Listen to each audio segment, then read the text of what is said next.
How's it going, everyone? Welcome back to the channel. First of all, if you're a fan, it is insanely hot where I am, so I'm definitely going to be doing these videos with the fan on. The weather's kind of hot, then it's cold.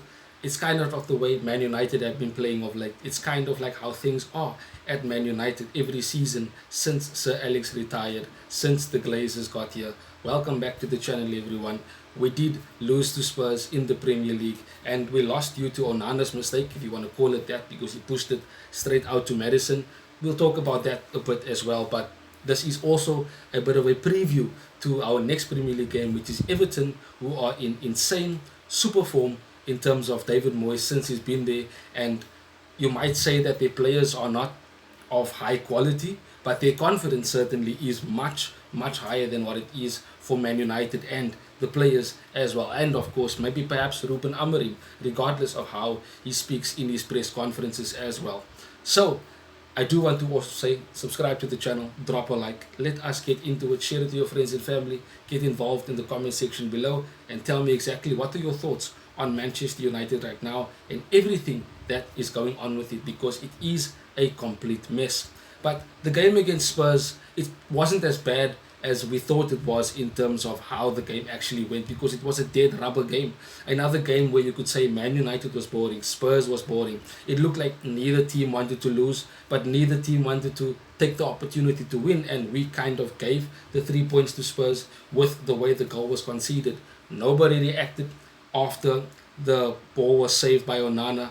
Nobody decided to close down James Madison, and he had the entire box in terms of freedom to just tap it in ever so slightly. And even though we had chances, Garnacho missing chances, Hoyland again struggling up front, maybe had a bit of a better game, but struggling up front. Xerxes looking much better, Dorgu looking quite solid. The rest of the team, it just seemed quite the same. So Amorim in himself should have played the youngsters, the likes of Jack Morehouse, Jack Fletcher. Julia Obi Martin made his debut, came on in the last few minutes, 3 minutes. He didn't even touch the ball, so what was the point of that? I thought in the second half, maybe after the 65th minute, the 70th minute, give the youngsters a chance. Put on Jack Morehouse, play him in his attacking midfield position and see what he can do. He won't disappoint, surely. He will impress because it is his debut and he is supremely confident.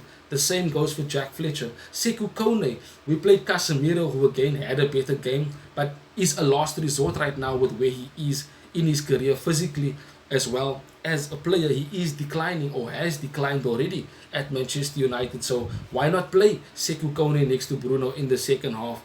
Play Jack Fletcher, as I said earlier. These are the changes that should have been made, and maybe Amorim didn't feel that they were ready, but why did you take them with him to the game? So Amorim in himself is kind of making it more difficult for himself, in my opinion, because you have the excuse, which is kind of playing the youngsters, and if we lose and continue to perform badly, you can say, well, these are academy players, that have just made their debuts, and they are youngsters, and we have so many players out, 12 first team players only fit and available.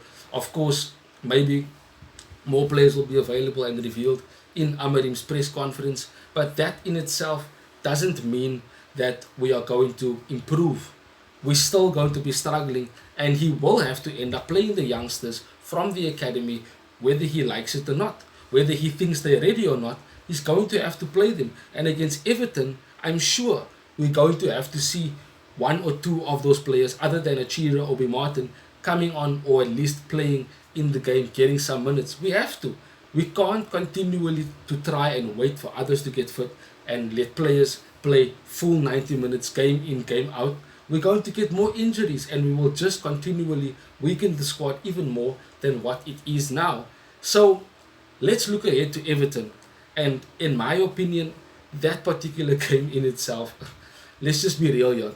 Goodison Park has never been a good hunting ground for us. And when we are in our worst kind of form, sometimes we pull a win out of the bag. We've done it before under Ole.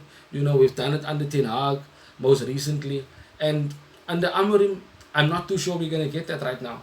Simply because there hasn't been any manager bounce since Ruben Amorim has come in. We are struggling to score goals.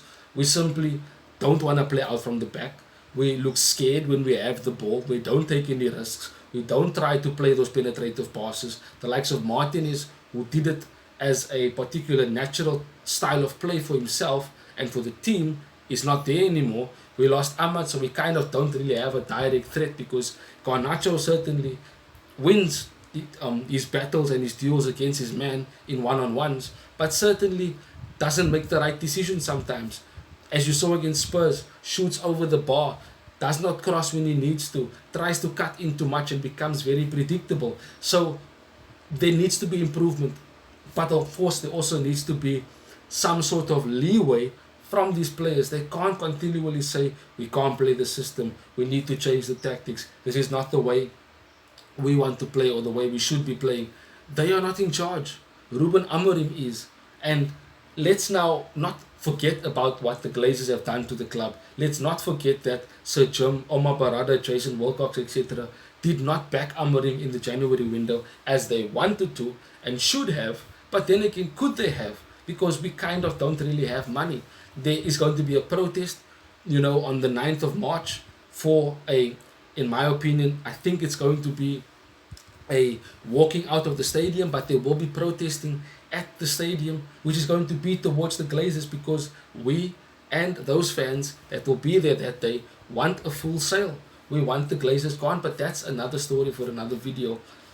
Everton themselves with David Moyes are really confident, and at home they are going to be even more confident, especially against the Man United team that is struggling for confidence. The likes of Beto, who couldn't find himself even on the bench for Everton at times before David Moyes, is now probably the most informed player with the goals that he is getting and will be quite a handful. The likes of NDI is quite tricky, on the left-hand side and plays in between the spaces, and is very, very good in finding those spaces and finding his teammates. You look at Mikalenko, you look at the likes of Seamus Coleman, etc. Idrissa Gueye, who obviously from PSG came and continues to be that strong type of player in midfield for them. Pickford, who again is England's number one and always seems to turn up against Man United. You name it. David Moyes himself, who might have a bit of extra motivation because he wants to continually win United, regardless of any club that he coaches, whether it be West Ham in the recent times and now as Everton's manager. He certainly will have the Everton players firing. The fans will definitely be up for it, because Man United's coming to town, but it's a weakened Manchester United. So this particular game, I want to go ahead and look at a starting 11, but let's be real. I honestly don't know who Amorim is going to start.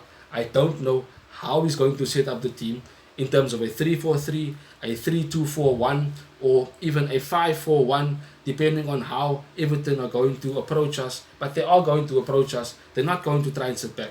I think Everton are going to try and put it on us. They're going to try and press us. They're going to try and win the ball aggressively. And they're going to try and cause a huge upset in order to put us in further misery.